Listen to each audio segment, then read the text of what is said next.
Kamagani Jyoti Jafa, welcome to this platform.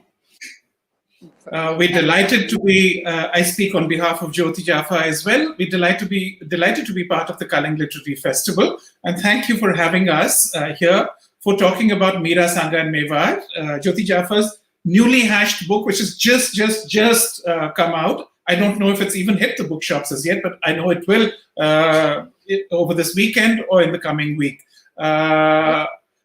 Jyoti, I am going to take you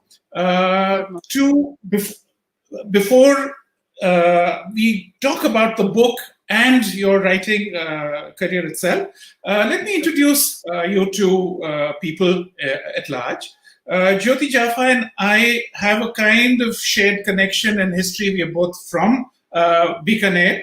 Though, of course, as she says in her book and will speak about it, she's also Meera Rathod with very deep connections. No. I'm sorry, your wife is a Meera Rathod. My wife is indeed a Meera Rathod. I'm from you have family connections with the Meera Rathods. I have very deep connections. Very close connections, absolutely. Jyoti Jafa very early joined and was one of the earliest women to be part of the diplomatic service, while she was in Missouri, she fell in love with this gallant young man, etc. And at that point, the diplomatic corps did not allow women to serve if they were married, etc. Jyoti and I have had, therefore, our connections in terms of writing, over histories, over journalism, and we've known each other practically since 1976 onwards, initially intermittently. And then after I was in Delhi, and she's been in Delhi and has lived in Delhi, Gurgaon, Dehradun, back in Gurgaon, etc. We back sharing this fabulous platform to introduce you to her as the writer of this lovely, lovely little book that I've had the pleasure of reading over the last few days. Because she's also a family member, I am going to refer to her as Jyoti Jija. So Jyoti Jija, I am going to take you to this fascination that you have for women in history, particularly in, let's say, medieval history, going back to the 16th and 17th centuries. You started out as an author with a book called Noor Jahan. Can you tell us what it was about Noor Jahan that fascinated you? I studied history for my BA, and history has fascinated me because you and I, we both share the heritage of India. And I'm specifically referring not just to the Rajasthan history, right, but the whole continent has had a very fascinating history. And, from that flows all our literature, all our music, all our art and architecture. And I've had the privilege of growing up surrounded by scholars who were willing to not just indulge me. One of my aunts, as you know, is Rani Lakshmi Kumari Chundawat. That's right. Rawat Sir Rani Saab, Lakshmi Kumari Chundawat. That's right. She was, my cousins, all her daughters and I, we were in Sophia Ajmer. And my God, what a fount of knowledge she is. And you remember, you must have met her at some stage. Many times. But I grew up in their home. Almost, you see, she not only encouraged me, we used to go riding together, we used to go swimming together, she would share her books, and she would also talk about what needed to be done. And once I was, out of college,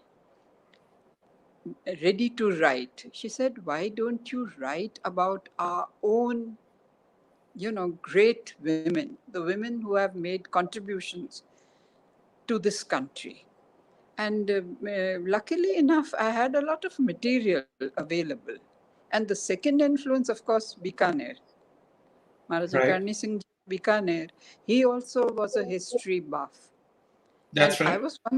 I was one of the few people to whom he had opened his personal library, not the palace library. He used to say, I mean, Marwadi, I'll say it, kitabar thane jaki kitab chahiye, the le jaya karo. I mean, so I read a lot of not only what do you call biographical, historical books, I also read a lot of you would call them source material. In fact, I have the original copy of the Tuske Jahangiri, which was printed for the Marquis of Lansdowne when he was the Viceroy of India. But Dr. And Kami Singh himself was a very fond reader. And again, I think I just want to place it on the platform that the Bikaner archives are absolutely the finest that you will find in Rajasthan. Absolutely. And also, Bikaner is the home of the Rajasthan State Archives. And you know, That's this true. very generous person, of course, as you know, he was the patriarch of our family. Right. The Bika Rathors, I mean, he and my father, they grew up together. Very, very close, you know, family and blood ties. And he used to always encourage me. He says, Tuske Jahangiri, first edition, printed for the Marquis of Lansdowne. And he says, you take it. He just said to me, you'll appreciate it, you take it. Because he says these will just be junked once I'm Okay, not around. you still have that manuscript with you? No, Palace, though, of course, it's home. Yeah, Lalgarh yeah. is home. But I read the Tusk. I also read the other published, you know, Material. what are called original sources. Then I was fascinated with this Noorjahan person who actually had the acumen. She was, as one of my reviewers wrote, beautiful, brilliant, and benevolent. And thanks to you, Rowley published that book. Well, it was an Then honor to bring later you on, into the Roli family. no, I must thank you. Then later on, many years later, after really Your Highness and after Royal Jaipur, and you weren't very charitable to me when you reviewed really Your Highness. I was just having a lark. Yeah, well, okay, that of course is your second book, a romp through Rajasthan, and very, very PG Woodhouseian, absolutely. Uh, But you see, so, what was it, but Jyoti Jija, that drew you to Mirabai? I'll tell you. Yeah, You see, later on, I mean, later I'm talking now about the late 90s and 1998, 96, that era. We right, we were next door neighbors to this very dear childhood friend, Krishna Bagsuri, again, the Medkyara right, Thoughts, Ajmer Merwada. And she and I had been in school together since we were 4 years old. And she lent me a copy of a Hindi book called Meera Charitra. And she right. says, sorry, again, I'm slipping into Marwadi. She said, I know you don't read Hindi, but please read this. It will inspire you and write something on Meeraji. I took the book, read it, I loved it. Then I showed it to Pramod Kapoor. This was in 2008. All right, I said, Pramod, this is a beautiful book, and this is about one of our great mystical saints and writers. Her poetry, her life, everything is fascinating. And since I'm an insider, I understand the ethos. Can I do a translation? And Pramod said to me, says, Mrs. Jafa, don't translate someone else's work. Give me an original book on Mirabai and I'll publish it. Then right, comes my husband, Hari Jafa, who was also, his first career was as a journalist with the Lucknow Pioneer, started by Rudyard right. Kipling. And he told me, he says, don't waste your time on all these, travel books. Focus on Mirabai because you'll be able to do it. And it took me 4 years to research Meeraji. I went to All right. every place where I could find links with her. This is again, all the Rajasthani, all the relatives were very, very helpful. This was Masuda Rao Saab, Inderjeet Singh Masuda. This was Binay Raja Saab. This was Bagsuri Thakur Saab. And again, I went to Jodhpur. I went to what I call young Arvind Udaipur. I said, look, I'm doing this book. Can you help me? I call him young Arvind Udaipur. I know, and I'm sure he'd be charmed by that. He laughs. He says, I can't help it. From my mother's family, so I have to put up with it.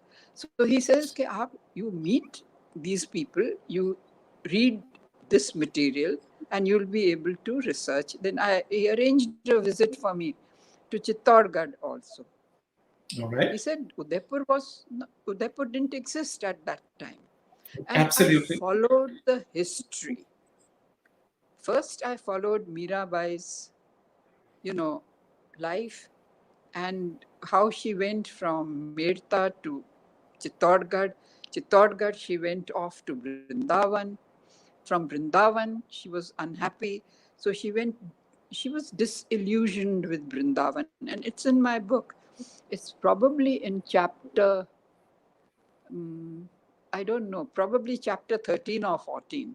Okay, all right. Being thoroughly disgusted and disillusioned with the marketing of mysticism and religion.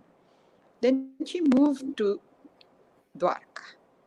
And she, of course, had these astounding personal encounters with her Ishtadev. And for that, you have to read the book. Absolutely, yes. Because I'm I going really to request everyone to get their hands on the book. It's a very, very quick and a very light read. Okay. But, I mean, you've told me in a manner the way you've kind of done your research and the way you traveled and the depth you went to. Okay. But I still want to know, what was it about Meerabai that attracted you as a subject? Don't forget, Meerabai has been written about by many, many people. Noor Jahan has been written about by many, many people. So there's clearly a personal vision that you're also bringing to your characters. The personal vision I had was, here is an extraordinary person who completely rises above the norms of her historic era. Iconoclastic. It's true. It's very, very true. Absolutely. For a woman to stand out at a point. And they were very refined, very erudite. They were also very humble, compassionate, beautiful people. Noor Jahan was the same. That's what attracted me to Noor Jahan. So just take me up. You're researching Meerabai. We are in Chittor. Take me into the milieu that existed at that point in time. That entire social structure, the families, the relationships, etc. How did they work? What was this milieu? No, you see, our history has been written in a very bland fashion. We don't really understand the richness of the tapestry and the fabric of it. And I think here... Okay, if you see chapter 1 and 2 and 3, it lays out for you the entire socio-political fabric of 1508, 1509, right down to, then you go through the history, you land up in Chittorgarh, and that was the largest and most powerful Rajput kingdom, or shall I say Indian kingdom. We are not talking about the Delhi Sultanate. Right. Those sultanates were something different. And the conflicts were always with the neighboring sultanates. Meera ji was absolutely unfettered. She believed in something and she pursued it. And How was she see, allowed? I mean, to be given that liberty, etc., talks about a very sophisticated kind of society that existed. it Uh, see, mm, I the Duke of Edinburgh, who just passed away, his right, advice to his family members was, give TV interviews, but don't talk about yourself. right. I'm going to break that rule. I'm going to say that I grew up in that milieu where Right, the absolutely. daughters and sisters were brought up precisely and exactly like the boys in the family. Because we were expected to be, what shall I say, smart enough, well educated enough, disciplined enough to run those kingdoms and those jagirs. Yes, it comes from that martial tradition. Yes, you needed to have economic Comes from independence, and that was allowed. You were given jagirs and you had villages and you managed resources. However, still within the structure, it was still within a confined space. You Mirabai see, was allowed to remove herself from that, veiled space. had the Meera had the great good fortune to be born into the family of Rao Dudamal Rathod, Jodaji's Right, fourth son. He himself was a mystic. right. If you read the history and if you read the contemporary accounts, he ran hospices, he ran, what shall we say, retreats for saints and scholars. He patronized these saints and he patronized scholars. And from infancy, Meera was born into that family. Had she been born somewhere else, she may not have imbibed the spiritualism of that era. And we are talking about a time in which Kabir Das ji had just finished his mission. Guru Nanak Dev ji and Rai Das, whole lot of people, Narsi Bhagat Yes, ji, you talk about this they almost as whole the golden age of mysticism in India. exactly of mysticism, and they were all scholars, and they were all people with a profound dedication to Sarva Dharma Sambhava, or as they say, Vasudeva Kutumbaka. And Meera grew, and because you see, she was totally fearless. She and So, Krishna were having would you personal qualify her as encounters. fearless or headstrong, Gokam? Okay? Would you qualify What? her as fearless or as headstrong? No, I would qualify her as totally above, liberated from the norms and the traditions. She was not bound by anything worldly, neither by Right, the Rajput parampara nor by the male-female divide, all because she right, was above and beyond. all And right, everybody who knew her, Rao right. Dudamal, Rana Sanga, who admired this child and who insisted on making her his daughter-in-law. Yes, Rajkumar Bhojraj, yes. Maharani Jhaliji, all the saints who helped her during her journey. Her own family recognized her true, what would be the correct word? Her uniqueness. That is what Right, drew me to her story. And then, all right. she was also a great, she sacrificed and she delinked herself. She was a renunciate in the true sense of the word. Absolutely, Because yes. when you are the crown princess of Mewar and you couldn't be Absolutely, bothered, you absolutely. are in ecstasy. She was in ecstasy. And I've put it in my, I don't know which chapter, when she becomes, she's singing in that temple, Krishna temple. And Bhojraj thinks to himself that this is what the Sufis call fana and what the mystics call mauj. It's true. She had Just reached that requesting the audience, do start posting your comments and questions whenever you have them. Towards the end of the session, we will be taking questions. So just to kind of remind you of that. What's very interesting to me is the whole character of Bhojraj, Meera's husband.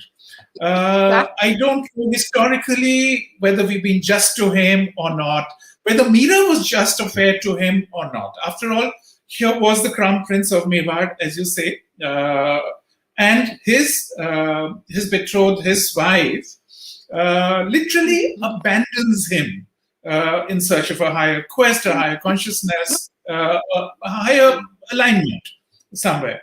So, what about the character of Bhojraj? One minute. Bhojraj himself right. was a perfectly evolved soul. And I'm a firm believer in, number one, karmic requitals, reincarnation, mukti, and ultimate nirvana. I believe in these principles. So Meera and Bhojraj both came into this world at a particular historic time. And they both had karmic requitals to work out. And Meera had said very publicly, very boldly, from the age of 6, she had said, Mero pati soi, Marato Girdhar Gopal Moro pati soi. She said, I have one husband and he's Girdhar Gopal. And I'm not going to marry anybody else. And then that Parda miracle happened, which is historically recorded in the annals of Meerta, Marwad, Bikaner, and Mewar. It is recorded in their history because Sangha was astounded. So was everybody else who saw those duplicate pardas.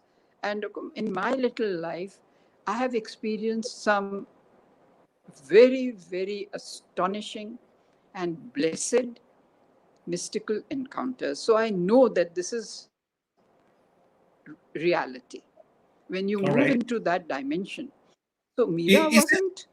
Is it possible for everyone to experience these alternate realities, or do you need to be to have a high level of consciousness? I don't know. I think we all move our vibrational frequency, and Bhojraj was there.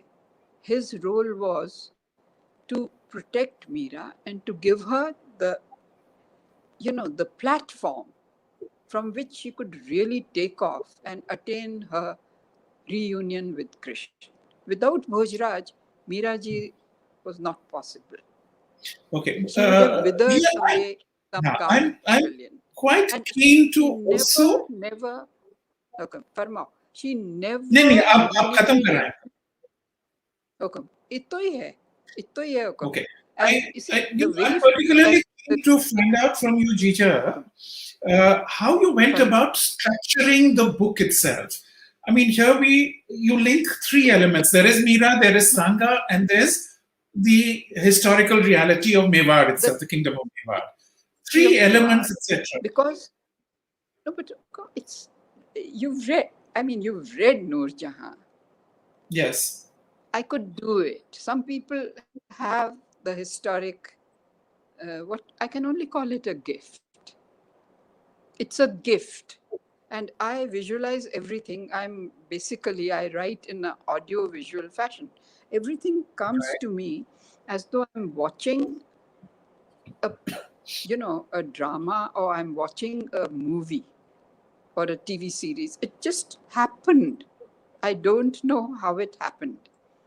But I did 3 rewrites. I knew how it was going to be written. The next scene would just come to me. I mean, I was stuck at one point towards the end of the book when I wanted to show the interaction between Meera and Krishna. And it just came to me. All right. I mean, I can't take credit for it. I just really feel, even though But we are why, mostly Shakti why was it worshippers, so I important for really you feel to make? that Krishan ji Why ki was it so kripa ho important for you rahi to make? hai. Okay? Sorry, I think we're speaking over each other. But Would you like to repeat what you just said? No, आप I फरमाओ what have, I'm trying I to. was blessed. I felt that Krishna is putting these thoughts in my mind because he wants Meera glorified.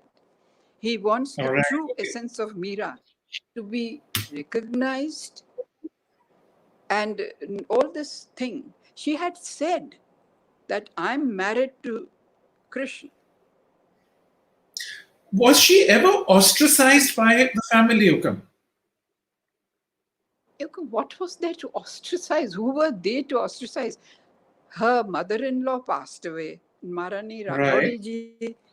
She left Chittorgarh just months before the second Shaka of Chittor. What does that tell you? In the mystical realm, there are no coincidences. Right. I mean, if she had been in Chittorgarh with Mhm. Karnavati, she would Right. have been incinerated in that Johar. Right. But Rathore rode out to perform Johar on the battlefield and attain Veergati, which was true to her character. And Right. Karnavati had to hold the fort for her minor sons. And Right. then she had to order Pala Johar. And how is Right. it that Meera, her cousin, Rao Ridmal's daughter, I mean, you know, these were the only two people who came away from Chittorgarh 3 months before it was sacked. Right. So you see, there is some element, call it divine dispensation, call it destiny. I can't rationalize it. I study a bit, I read a bit, but to me, when I was writing this, as I said, there's one particular uh, incident when Meera is longing to meet Krishna, and she just gets into a boat in Dwarka and gets them to take her to that island, Right. Bet Dwarka.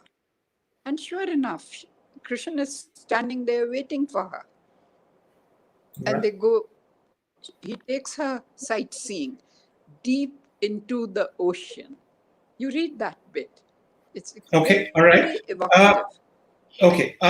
But why was it so important? Why have you given this kind of very important space to Sangha as well in Meera's story?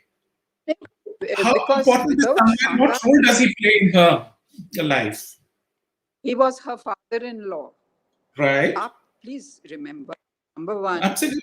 Rana Sanga's younger sister, Girija De, the princess of Mewar, was married to Rao Dudaji's eldest son, Biram Dev.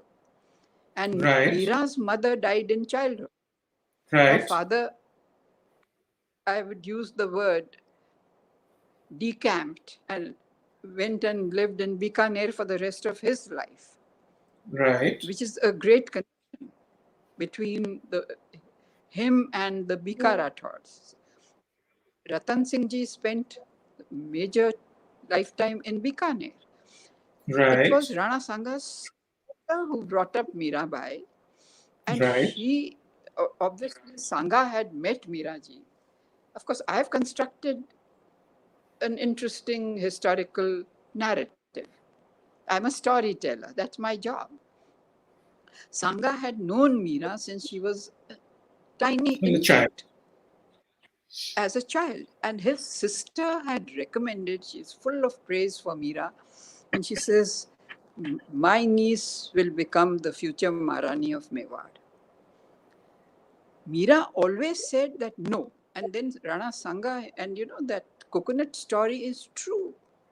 She had actually forbidden her family. She had taken an oath from her grandfather and her uncles that for me no coconut will be sent by any member of the Mertia family.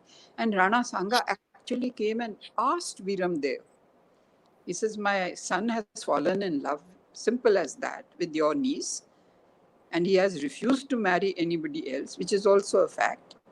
And you see, a lot of historians have got this wrong. Todd makes Kumbhar Meera's husband. I mean, this is rot. Rana Kumbha was Sanga's grandfather. Rao, Absolutely. Raiman in between. Rana Kumbha was Rana Sanga's grandfather, and Sanga character also fascinates me because he was such an astounding person, and his liberated views on integration, integrity of this subcontinent, and the way he supported the Lodi Sultan, Mahmud Lodi, when he came to ask for help. So I wanted to highlight these things, especially in today's India. Okay. Given the rulers and the mystics were binding society together. I had many reasons for writing about Sanga. Absolutely. He ran absolute first-rate administration. And incidentally, you must have read a new book published last year called The Silk Routes. We were talking about it yesterday. Yeah, absolutely. So now, if you look through that book, there are maps. And one of the few places pinpointed on the Indian subcontinent's map is Chittorgarh, because Chittorgarh was a great center of trade and, commerce. Yeah, it was almost trade routes. And it was fabulous. And the Chittorgarh controlled the trade routes coming from north, south, east, west. They all passed through Mewar, and they passed through Ajmer Sharif also. Absolutely, yes. So Rana Sanga played a very vital role in, in establishing Raj Dharm. There's no other word for it. Raj Dharm in 16th century India before the advent of the Mughals. And then all of us seem to have just forgotten what these warrior kings were doing and creating. Whether you look at their music, whether you look at their architecture, whether you look at their art, their miniature paintings, and the beautiful, it's been destroyed. They're beautiful Fortunately, gardens. they left behind those legacies, those reservoirs of art and culture still survive. I suspect not many of us pay a lot of heed to them, and I think we need to re-educate ourselves in much of this. But I do have a kind of dual question to ask, Jija. One is, do you see any commonalities between having written on both Noor Jahan and Meerabai, of course, from different perspectives? One was, a queen, the other was stick saint. But any commonalities between them? One, two, do you feel there is any danger in romanticizing this era and these personalities? No, well, I didn't begin to romanticize them. I just wanted to project them as I conceptualized them from what little research I had done. And the common factors were, number one, they were both extremely intelligent. Number two, they were both extremely creative. Both were poets. Noor Jahan was as much a poet as Meeraji, except that I don't know Persian.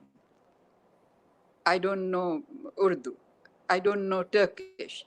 So I can't read Noor Jahan's works in the original.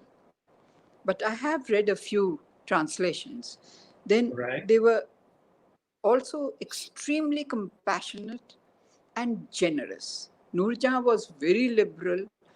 She is famous for being benevolent and helping people, helping the have-nots, giving generously of her wealth.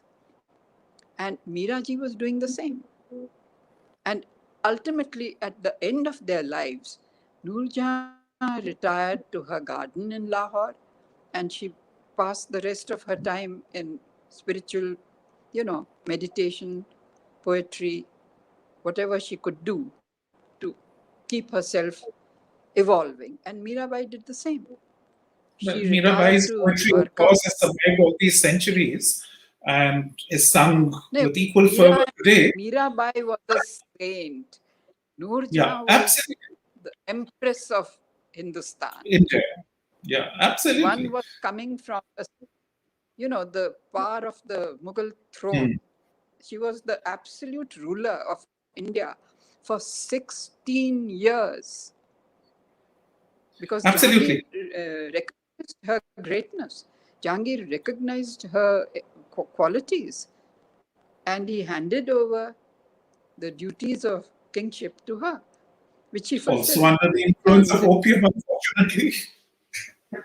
Uh, uh, time ho gyo, I said, time ho gyo. nay, I said also under the influence of opium, unfortunately, in Jahangir's case. He was an addict. Well, no, he was an addict, but also my Jahangir, as I call him, my Salim, was a very erudite man. He was a very polished man. And he was, frankly, quite different from his father and quite detached from the position into which he was born. All right. Some people call him a dilettante. His Yeah. artistic temperament was more powerful than, the responsibilities he was born into. All right. But his son also And I don't inherited know, those everybody artistic elements. okay. Shah Jahan did a good job with both elements, Oh, Shah Jahan ruling his was kingdom as well brilliant. as creating monuments. No, he did. He did that. Okay, Jija, there's one thing. I'm going to ask for questions after this. But one thing Okay. I do want to know, which is you created this beautiful milieu in your book.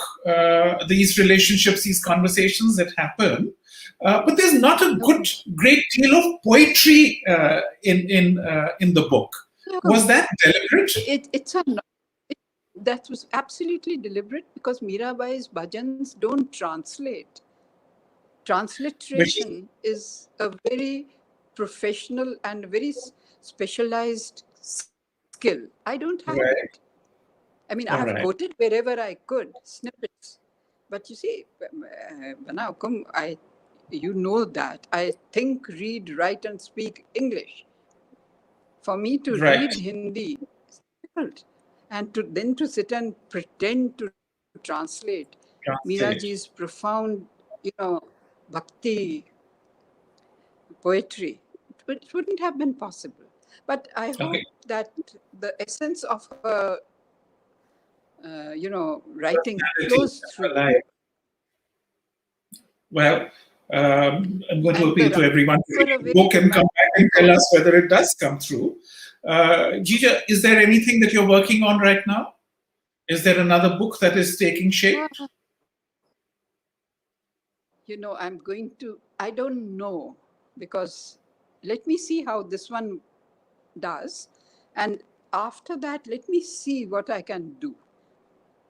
But can we remove you at any point from the 16th century and bring you into more contemporary times? No, you see, at the moment, I'm almost 80. So I don't know how much time I have. So the next project, if I take up something much simpler, something that can be completed in a shorter span of time. I don't know, honestly. Well, okay. So you're biding your time and waiting to see what's simmering and what you're going to pick out and serve to all of us. Thank you so much, Isha. This has been wonderful. If there are any questions, can we have them? I'm waiting to see if there are. Thank you. Well, that's a comment from. Thank you, Hukum. I'm very grateful to you. And please thank the organizers. I'm really grateful to them for this wonderful opportunity. I think all the way from Seattle, we have your daughter who's listening in and says she's extremely proud of you. I'm sure your mom is equally proud of you, Krishna. It's good to have you here as well. That's where that's where I'm traveling to. And which is what you mentioned. Yes, absolutely. Good luck. Thank you, Shamba. That was nice of you to comment. Thank you, Okum. Yeah, well, okay. Here's a question coming from your daughter, and I hope you will answer it honestly. Krishna's asking, there continues to be so much patriarchy and deep misogyny in Rajput culture. How did Meerabai overcome this? In a sense, I did ask you that as well. Your niece Krishna Jafa went to medical school in Bikaner. So you can imagine what she was experiencing with her, in and out of Lalgarh, all the patronage and being mollycoddled by Rajmata Saab and the sisters and nieces, Padma Bhabisa, and everybody was mollycoddling her. But she also saw that by that time, it had become an extremely male chauvinistic society. No, but it is. And I mean, historically, there is a certain sense of patriarchy which you cannot deny, which has been a part of history. No, for whatever reason and relevance it had as a social practice. Okay, the times were different. Agreed. Yet I personally feel you should reread really, Your Highness. I've put it in black and white. It's right here. That character Kitten. That character Kitten. Yeah. She's like showing everybody how to run the kingdoms and how to run relationships with the British monarchy and the British Raj. I mean, if you remember. So yes. Krishna has a point. She's talking about her experiences. Absolutely. So, but I didn't face any of that. But for all of that, the contribution has been amazing. Yeah, well, again, a question that I did ask you from Debashish. There are so many books on Meera. How is this book unique and different from others? Read it and find out. There you are. I think every book has a unique perspective from the author's point of view, and I think you will very much see that in Jyoti Jafa's book. Okay. So, ab main seekh kharch karu? Yeah, Sheba is writing, very proud of you. Sheba, of course, is my sister-in-law and my best friend. Aditya Bharat, thank you, ma'am, for this wonderful conversation. Do you see Meera above religion or beyond religion? Okay. That's a question for you. Much beyond religion. I'm really sorry. The question was, do you see Meera beyond religion? No, you see, she has no such hang-ups. Religion meant nothing to her. It was her oneness. Like there have been saints who achieved union with the Christ, the historic Christ. There have been saints who have achieved perfect union with the Sakyamuni. There have been saints who have reached perfect merger into the Sampurna Anand of whatever you call it, Krishna, Badrinath, Shiv Shakti, whatever you call it. Meera was much above and beyond any formalized religion or any, what shall we say, any dogmas. So we're making a distinction also between, let's say, sacredness, spirituality, and religion. Because spirituality has nothing to do with religion. Please, go to chapter, what chapter is it? I'm not too sure.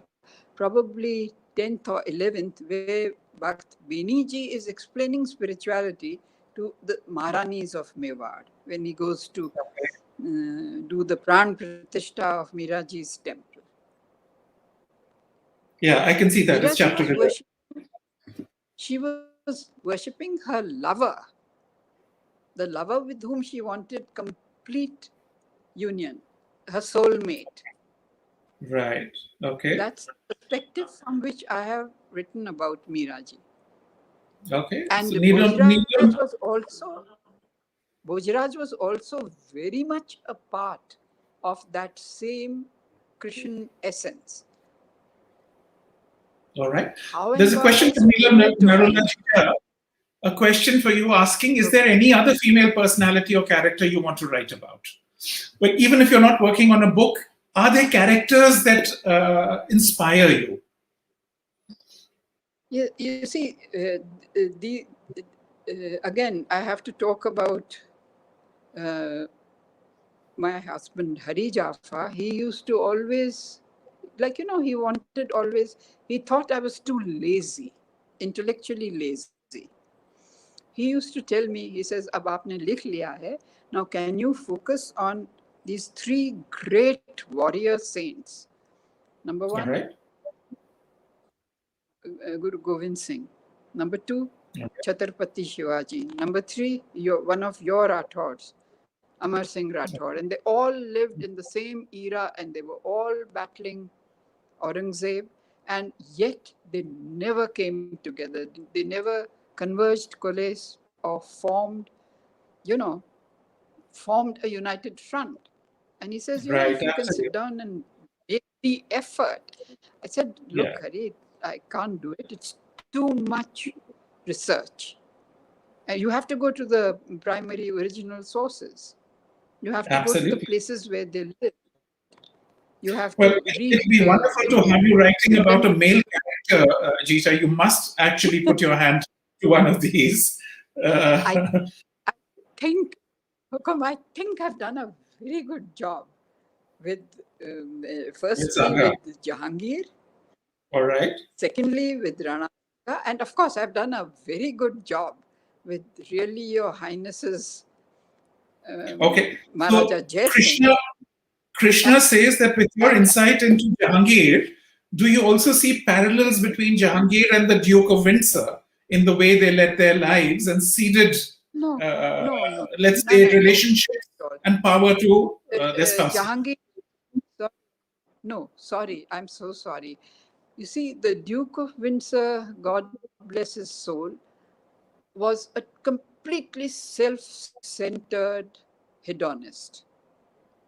And all this poppycock about Queen Elizabeth, the Queen Mother, hating him and Wallace because they forced her husband to become King of England through the abdication is poppycock. Because the Duke of Windsor had mumps when he was 14 years old.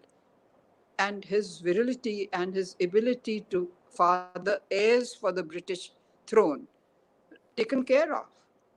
He couldn't father children. Mhm. So in any case, Prince Albert, Bertie, George VI, would have inherited Right, the crown of England. right. The present Queen, Elizabeth II, would have become the Queen of England. I mean, people must go to the sources and find out the truth. Go to their medical records. Absolutely. There's no comparison, none whatsoever. Jahangir was a person whom his father didn't quite approve of, but then following Akbar was a hard act. I How imagine. many people can, I imagine. with the only person who probably reached Akbar's level as an administrator and as a, builder, whatever, as a great emperor was Shah Jahan. I have a question for you, if I can take it from Shruti Rathore, who wants to know what is the one thing that you would want us, the younger generation, to take away from the book? The one thing I would want everybody in India, not just the future generation, but the present generation, is to have veneration and have respect, venerate and respect other people's beliefs. Very well said. Respect other people's beliefs, because all of us are born into different backgrounds, different families, and we don't choose them. We come into different socio-political and religious households. And they, to differentiate and to, to demonize other people is the original sin. You can't demonize another person because he's born in Saudi Arabia or because he's born in China. They are as human as us, no matter whether they are reciting the Quran Sharif or whether they are following the Sakyamuni or, the other great teacher, Taoism, Confucius. Absolutely. Everybody is entitled to respect, and everybody is entitled to pursue their own paths, as long as they're not harming anybody or, creating discord. Shampa Sarkar Das. I hope that answers. It does. Shampa Sarkar Das recommends that you do an audio-visual series for this generation. Shampa, just to also, tell you, I know that Jyoti was very, very keen for a long time that Noor Jahan should be turned into, a series or a film or whatever, because there are wonderful lessons over there somewhere. And it really is strange that some of these historical characters haven't been turned into, OTT platform series, etc. You see, what happened was that in 1995, a filmmaker called Sunil Mehta did sign of Cinevista, did make a few episodes of Noor Jahan, but he went completely berserk. He ditched my book, and I told him, I said, stay true to the book. Okay. He went on a, earning spree, and his serial became so bad that the sponsors pulled the funding. This was Noor Jahan Doordarshan in 2000, 2001. So when filmmakers become greedy, they botch up a beautiful subject. Then nobody's going to finance them. And they made a few episodes and couldn't go beyond. But you see, I've set my heart really on a comic drama on Really Your Highness, which would entertain millions and millions all over the world. Yes, but we live in, do not forget, we live in very sensitive times where humor and sarcasm is now wielded like a weapon. It's a scary world we live in. I'm not sarcastic. No, I'm not sarcastic at all. I have created all these people. They are funny. They're just plain funny. Yes, well, more strength to you. More strength to you. And I have a message from Krishna saying, carry on writing. You're only 78 years old. Don't try and fool us. You're not 80. So there you are. Thank you so much for being on this platform, Jyoti Jafa. We look forward to everyone getting hold of this copy and reading it. Do enjoy yourselves. And thank you, Kaling Literary Festival, for having you on the platform. Jija, over to you. Please thank them from my side also. I'm very, very grateful. And Bana, all the best to you. And I look forward to your next book, even though Roli's people have credited me with your books. Royal Rajasthan. It's okay. I mean, I'm sorry my labors have been kind of transferred to you. Our writing styles remain distinctive and separate. But it's been a pleasure talking to you. Kamagani, my best to everybody. Come on. Thank you. Can we switch this off, please? Thank you so much, Mana. Oh, I've had